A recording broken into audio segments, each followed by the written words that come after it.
dance like there's no tomorrow.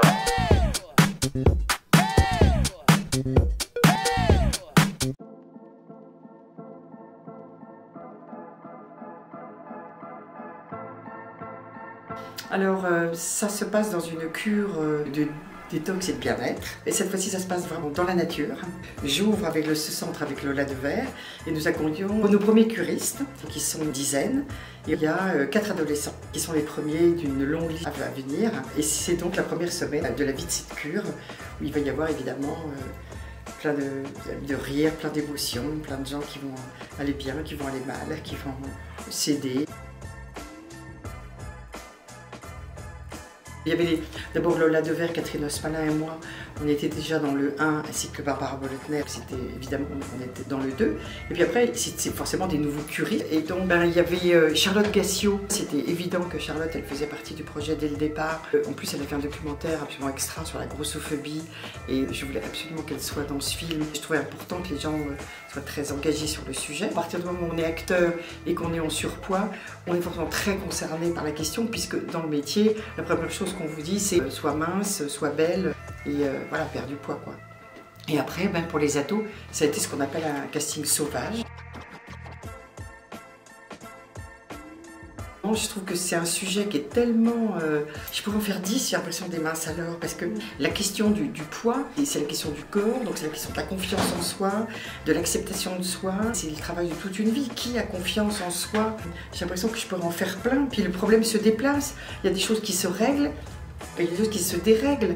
Ce qui va un peu mieux, c'est l'acceptation quand même des corps différents. Mais de l'autre côté, il y a la télé-réalité et les Dubaï Girls qui passent toutes par la chirurgie esthétique, mais d'une manière effrénée. Et elles ont moins de 35 ans, donc c'est plus l'injonction au jeunisme et à la minceur, puisqu'elles sont jeunes et minces. Mais c'est, je change totalement mon apparence et je deviens quelqu'un d'autre. Alors là, si on n'est pas des allées-lumière de l'acceptation de soi...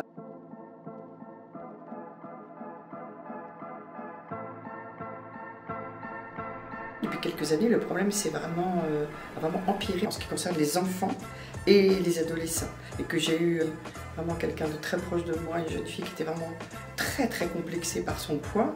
Et j'en suis pas revenue de la souffrance que ça générait.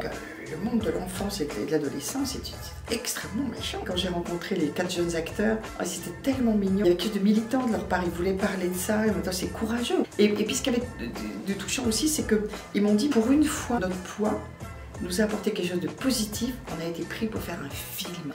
Tout ça, c'est quand même des émotions très contradictoires et vraiment intéressantes.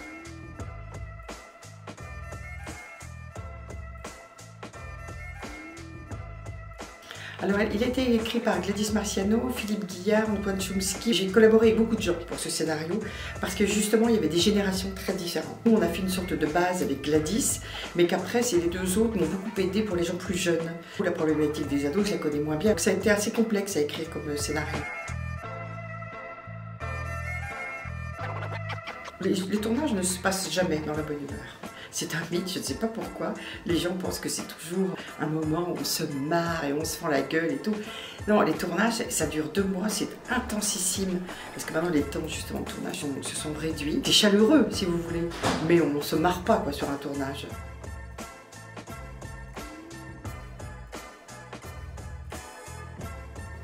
Je pense que c'est vraiment un film où vous allez beaucoup rire et à la fois être très ému et surtout vous allez être surpris par vos propres réactions face à vous-même. Ça va bouger quelque chose chez vous. Quoi, je ne sais pas, mais ça va bouger quelque chose chez vous.